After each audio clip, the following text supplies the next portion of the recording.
L'amour ne sera plus le commerce d'un homme et d'une femme, mais celui d'une humanité avec une autre. Plus près de l'humain, il sera infiniment délicat et plein d'égards, bon et clair dans toutes les choses qu'il noue ou dénoue. Il sera cet amour que nous préparons en luttant durement, deux solitudes, se protégeant, se complétant, se limitant et s'inclinant l'une devant l'autre. Rainer Maria Rilke.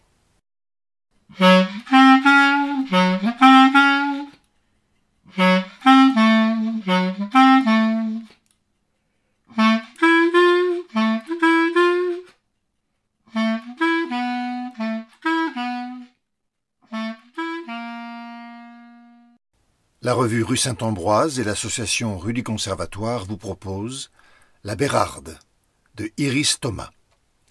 Lecture Marilyn Fontaine. Musique Charlie Nelson.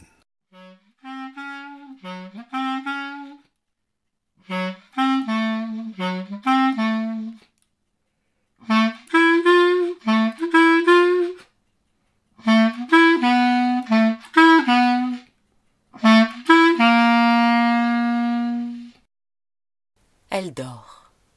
Tout est silencieux. Le jour s'infiltre sous le lourd rideau de velours. Un fardeau, dont elle ne saisit pas la teneur, l'écrase dans ses draps pleins d'une tiédeur qui ankylose son esprit. Ses paupières pèsent un âne mort, dirait son père. Elle étend un bras. Le drap est froid de l'autre côté du lit. La place est vide. Les yeux clos, elle se dit qu'il a dû aller à vélo chercher du pain. Elle n'a pas entendu sa voiture passer dans le chemin. Il a pris quelques jours de congé pour une fois qu'il est là. Il est déjà parti. Il n'a pas une minute à perdre. Le sommeil l'envahit à nouveau. Elle se laisse sombrer avec délectation dans ses rêveries. Dans des boîtes plastiques, les framboises cueillies la veille au coucher du soleil l'attendent. Sur le feu, elle les voit rendre leur jus dans le faitout. Elle verse le sucre de canne qui fait une petite montagne blonde au milieu de cette petite mer mousseuse rose vif qui a surgi de la grille la plus fine du moulin à légumes. Avec sa cuillère en bois, elle pousse ce monticule qui s'effondre sur lui-même. La porte d'entrée claque, l'extirpe de ses torpeurs. Elle jette brusquement le drap au pied du lit. D'un geste automatique, elle saisit la boîte de médicaments posée sur sa table de nuit et décroche de la plaquette le petit cachet qui compense les caprices de sa thyroïde à l'humeur variable. Elle lui en veut. Le moindre oubli l'empêche de lutter contre cet état d'apathie latent. Pourtant, l'endocrinologue lui a dit que ce n'était pas possible, que cela ne pouvait pas avoir un tel effet. Elle ne le croit pas. Elle sait, elle, ce que c'est que d'être dépendante de ce petit cachet blanc. Les seuls instants où il lui est bien précieux, c'est quand ça ne va pas, que l'envie n'est pas là et qu'elle prétexte qu'elle a oublié de le prendre, alors on la plaint. Elle tire le rideau, entr'ouvre la porte-fenêtre. Le soleil d'août est déjà haut, il fait bon. Le rosier affiche une mine piteuse, une rose fanée de la belle saison a échappé au sécateur. Les feuilles tachetées de noir attendent une brumisation de sa préparation de savon noir et de bicarbonate. Elle entend le froissement de la pochette papier des baguettes fraîches déposées sur la table, le ronronnement de la bouilloire. La porte du réfrigérateur claque. Elle referme la porte-fenêtre qui donne sur la terrasse. Elle craint qu'une petite bête ne s'invite dans la chambre. Il a préparé un plateau. Absent la plupart du temps, lorsqu'il est là, face à cet environnement enchanteur, il exulte, vantant la chance qu'ils ont d'avoir ce cadre inouï sous leurs yeux pour prendre le petit déjeuner. Il veut manger sur la terrasse.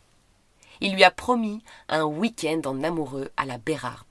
Et a réservé un hébergement sympathique, c'est une surprise. Toujours réjoui, il est heureux des choix qu'on fait ensemble, selon la formule consacrée. Elle ne le contrarie pas, elle enfouit ses désirs, harmonise sa volonté à la sienne, tout va bien. La carte IGN trône sur la table de la salle à manger. Les sacs à dos attendent les pique-niques. Elle s'assied, hume le thé avant de le verser dans son grand bol. Il a prévu la première rando. Il faudrait y être vers 13h. 2 heures de route, on mange, on pose les affaires et on attaque la tête de la maille, c'est facile, lui dit-il en ouvrant la carte pour l'impliquer. C'est leur week-end. Elle lui fait remarquer le fort dénivelé.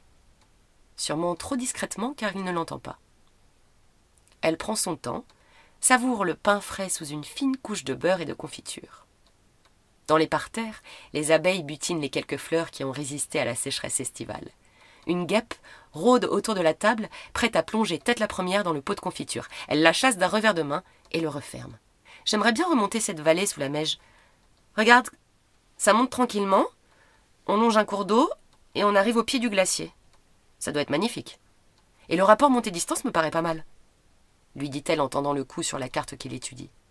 Ils prendront cet itinéraire demain si cela lui fait plaisir. Mais cet après-midi, il lui vend le programme Panorama imprenable sur les écrins, petite balade de mise en jambe pour attaquer le week-end. Au fait, as-tu regardé la météo ? Évidemment qu'il a vérifié la météo, elle s'en doute, mais elle pose tout de même la question. Débordant d'énergie, il tourbillonne.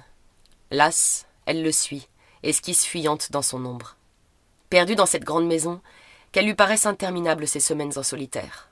Éprouvante traversée du désert. Mais pour l'or d'un temps d'amour, elle se damnerait. Parenthèse infime de plaisir qu'elle rêverait éternelle, elle se blottit dans ses bras et lui réclame un petit bisou dans le cou. S'échapper de ce petit vallon dans lequel elle tourne en rond, il a raison. Cela lui fera sans doute du bien. Elle oubliera ce fichu boulot qu'elle vient de quitter parce qu'elle n'y arrivait plus, cette insidieuse monotonie qui s'est installée en elle sans qu'elle comprenne vraiment pourquoi. Elle envie son éternel dynamisme. Non, elle se bénit qu'il compense son manque d'énergie. « Allez, il faut avancer. Je charge la voiture pendant que tu fais les casse-croûtes ?» interrompt brutalement ses rêveries. Le couteau fend la baguette croustillante en deux. Elle tartine des rillettes de thon sur chaque morceau. C'est plus digeste que le jambon. Elle reste frugale, car elle craint l'effort du programme qu'il aura concocté pour cet après-midi. Des petits cubes de fard au pruneau, quelques tomates cerises, les gourdes, un couteau suisse, du comté, du chocolat et du café dans un thermos.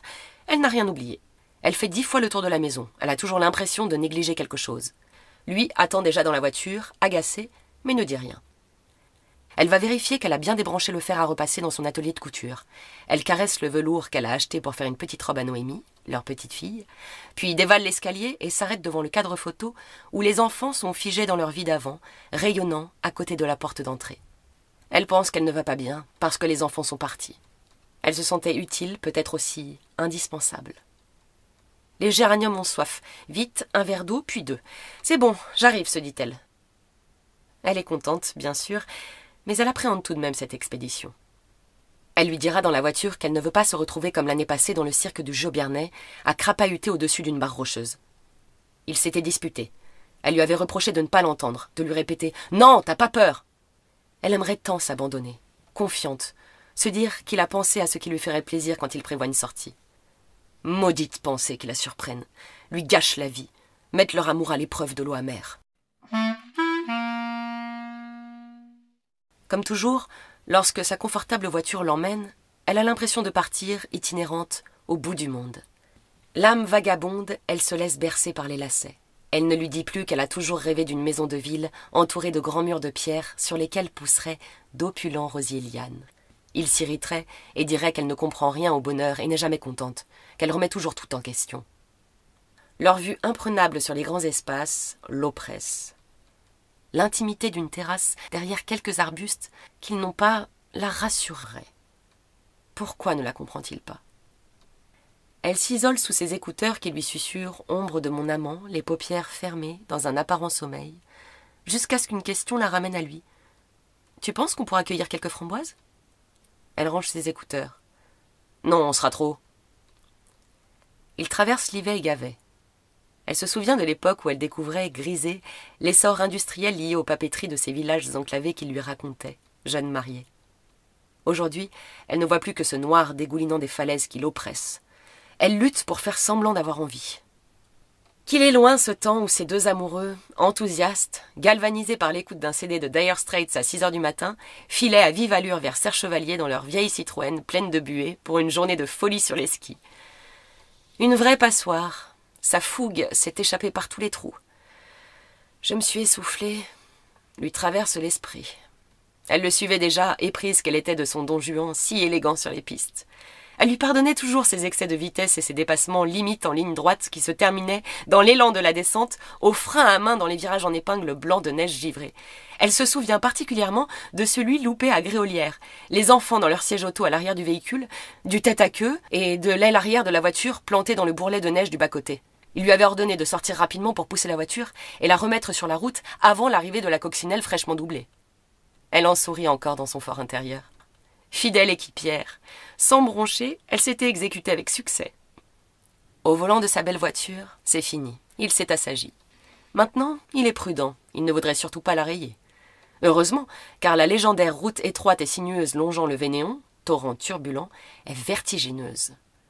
Tout en la voyant découvrir le site, figé, agrippé à l'accoudoir, il lui raconte l'histoire de son arrière-grand-père, garagiste à Grenoble, qui, après-guerre, dans les années 20, emmenait de célèbres alpinistes à la Bérarde. L'image de cette voiture d'époque, dépourvue des éléments de sécurité actuels, au-dessus du précipice qu'elle contemple aujourd'hui, la glace. Envahie par cette vision à la fois terrifiante et sublime, elle murmure « Il était héroïque. Moi qui ai toujours eu une peur bleue de ces routes suspendues, je n'arrive pas à imaginer qu'il ait pu le faire. » Magnifique. Inondé de soleil, le village les attend, blotti au carrefour de toutes ces vallées. Leur objectif, le sommet arrondi qui les surplombe, paraît insignifiant à côté de ceux d'un blanc immaculé qui étincelle sous leur neige éternelle. Le ventre plein, ils attaquent le petit sentier comme indiqué sur le fléchage, après le pont qui passe sur le Vénéon. Un virage après l'autre, ils gravissent laborieusement ce sentier étroit, mélange de pierres concassées, de terre, de rochers affleurants. « Dis, ça grimpe sérieusement ?»« Oui, mais t'inquiète, c'est bien balisé. J'ai lu qu'ils avaient installé des câbles et des marches en métal pour faciliter l'accès. Et franchement, il paraît que le point de vue vaut largement l'effort fourni. C'est pas une via ferrata au moins? Tu sais que j'ai horreur de ça. C'est maintenant que tu me dis ça? C'est pas l'effort qui m'inquiète, quoique mes genoux n'aiment plus trop les descentes trop fortes. Mais je te préviens, je fais demi-tour si c'est trop vertigineux. J'en ai marre d'avoir peur. Tu te souviens du Giobernel l'année dernière? Les 2 roches qu'il fallait contourner au-dessus du vide pour arriver au refuge du pigeonnier? Non, là j'ai regardé, ils ont sécurisé. Je sens que je vais encore verdir là-haut. Non, t'exagères, t'as pas peur. Arrête de me dicter ce que je dois ressentir. Tu m'énerves. Non, je dicte rien, c'est toi qui râles tout le temps. Profite du cadre. Quelle chance d'être là. La pente se verticalise rapidement. Les pas sont lents, mesurés. Toute envie de discuter s'est évanouie. Ils gardent leur souffle. La chemise se trempe et colle au sac à dos. Le village s'éloigne, devient tout petit. On n'entend plus le torrent depuis un bon moment. Ils ont déjà dû grimper 400 ou 500 mètres. Elle monte gaillardement devant lui.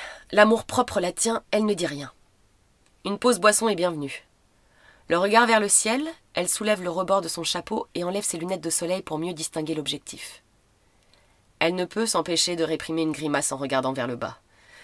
Le sentier disparaît, les premières dalles, impressionnantes, se présentent. « Je passe devant, t'inquiète pas. Regarde, accroche-toi à la ligne de vie. Ils ont installé des câbles, je te l'avais dit. Suis-moi, fais comme moi. » Elle le suit sans un mot, jusqu'au moment où elle le voit escalader un bloc rocheux plus haut que lui sans câble.